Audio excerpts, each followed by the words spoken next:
me show you how to use the navbar on your Samsung S26 and S26 Ultra. So first, if you want to enable it or customize what's actually being shown and which apps can actually put information here in this navbar, we can simply head in the settings and then in the lock screen and always on display here. And you see you have your navbar here. For example, if you click see all, you can actually configure which things can actually put information there. So you simply enable it for whatever you want. Okay. And also I see you can enable or disable the no brief here as well, and bunch of other modes here as well. For example, if you turn on the flashlight as well, it will offer that.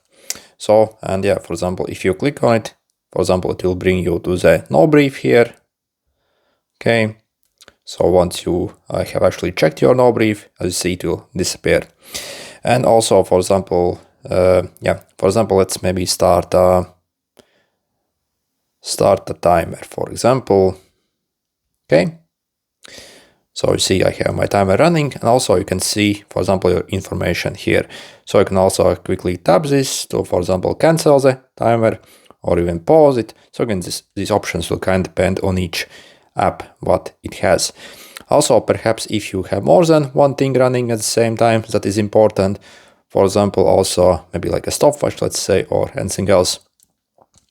So you see, you will have actually two things. So to navigate between them, you simply swipe up like this. So you can also actually switch between the different things. For example, can we also turn on the flashlight here? I haven't actually checked this. So you see, actually, yeah. For example, we can also quickly turn on or off the flashlight here from this one.